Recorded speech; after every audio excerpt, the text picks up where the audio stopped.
Okay, so here we are, me and Reggie back together again. Reggie, you had your Nintendo Direct this morning with a lot of Nintendo news, but no press conference.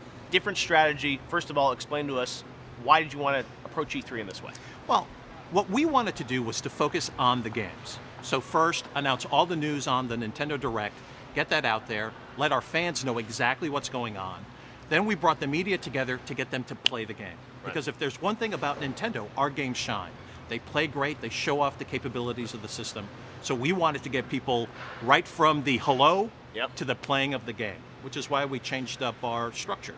And then on top of that, all of the direct information right to the consumer, including the activity at Best Buy. So we think it's a better way to focus on the games and to help people understand exactly what it is that we're doing. Does that mean no E3 press conferences moving forward for Nintendo? No.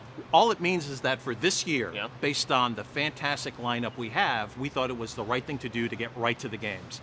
Next year, it'll be based on what we have and the best way to merchandise all of our activity. But you weren't in the Direct. I think a lot of people were wondering, where was Reggie? You were saving yourself for me, I guess. Reggie was getting ready for all of the activity here at the booth. Exactly. Okay. Well, you had a lot of game announcements this morning, a lot of things to talk about.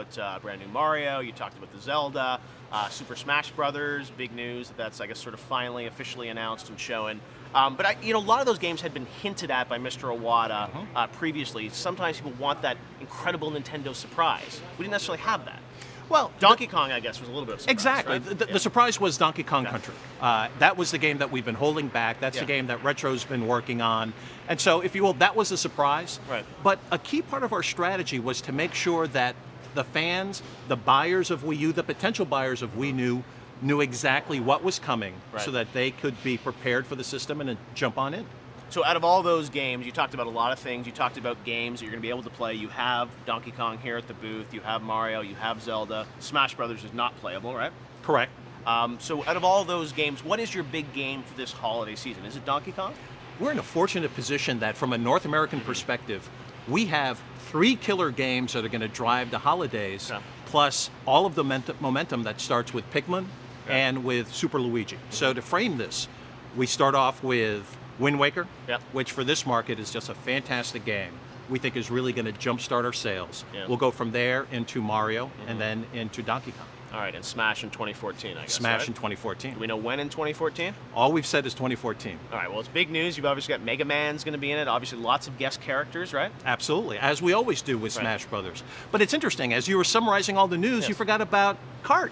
Kart will be there as well? Kart is one of the big games that That's again 2014, that is spring of 2014, and it's also playable here at the booth. So that's exciting, and Kart's going to be one of the 4 games that'll be featured at Best Buy. Okay. So it's a lot of great information for our fans, and really all of the motivation they need to go buy the system. All right, but Smash, we're not going to see anything more than what we sort of saw there in the press conference? Well, we will be always talking about Smash and letting fans know exactly what's going on with that game. But, based on when this is airing, we've got more news to share. There's more still to come at There's E3. always more news to share. Well, you're checking all the boxes, right, Reggie? Well, let's talk about, you said you were in a fortunate position with a lot of great first-party titles. One area of the Direct that was kind of weak was third-party games that are coming to the Wii U. You had a couple games from Ubisoft, a couple from Warner Brothers. But, I have a lot of fans out there that say, hey, the third parties have abandoned Wii U. What's your response?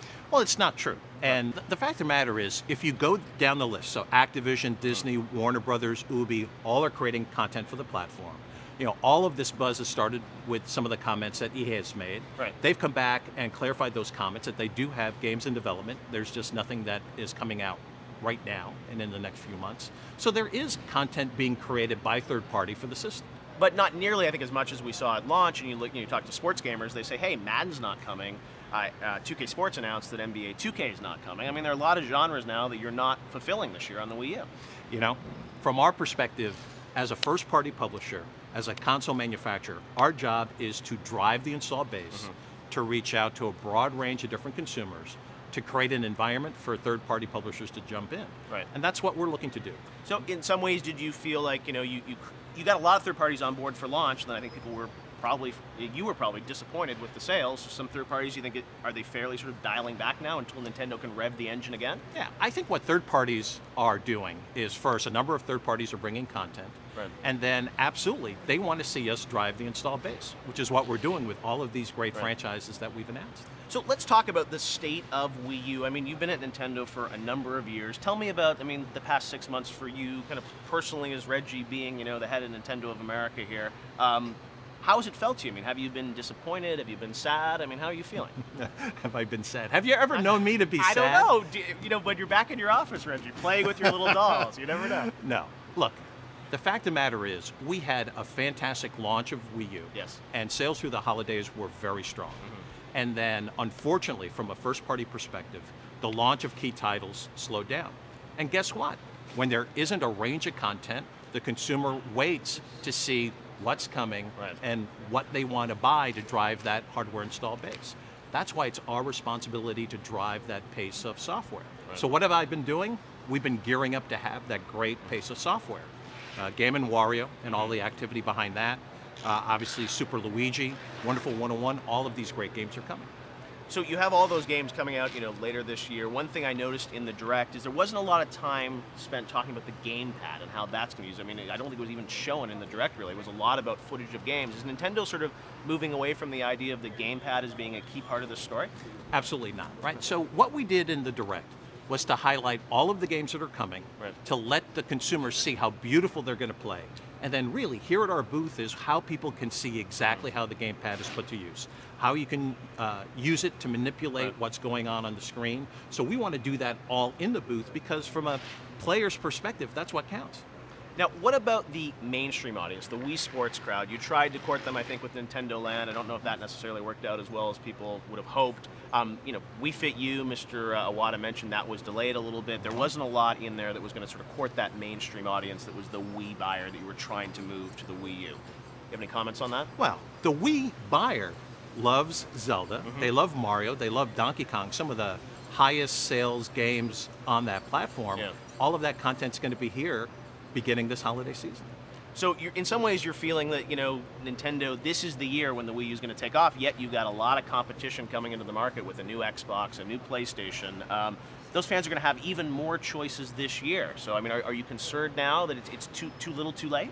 There's only one place that the consumer can play Zelda, Mario, Donkey Kong, Pikmin 3. Right. That is our ace in the hole. That's what we provide the consumer. So, competition's going to do what competition's going to do. What we're going to provide are great games, great game experiences, and the only way to experience those is on the Wii U. But then there'll be some customers that will say, well, but the only place I can play Madden and Battlefield, maybe Call of Duty or some of these other games are going to be on the other systems. And originally when you guys talked about Wii U, it was about, hey, this is an inclusive system for everyone, we're going to bring third parties in. That's not the case. So, does that put you in a difficult spot this year? Yeah, the only thing I would say, Jeff, is I think it's premature to say that that's not the case, right? Okay. Let's see what happens come the holiday. Let's see what happens. But, if they're not announcing the games now for the holidays, EA's not going to suddenly release a Madden for Wii U. So let's talk, we'll see what happens with some of the other key publishers and bringing their best content, right? Ubi is still bringing a number of key core titles. Activision will be making their various comments. So let's just wait and see what happens. Call of Duty this year? You'll have to ask Activision. Everyone's hiding some of their titles, I guess. But you do have an incredible lineup of first-party games. When we come back, we're going to talk more about those games and sort of what Nintendo is doing this week at E3. So more with Reggie. Stick around.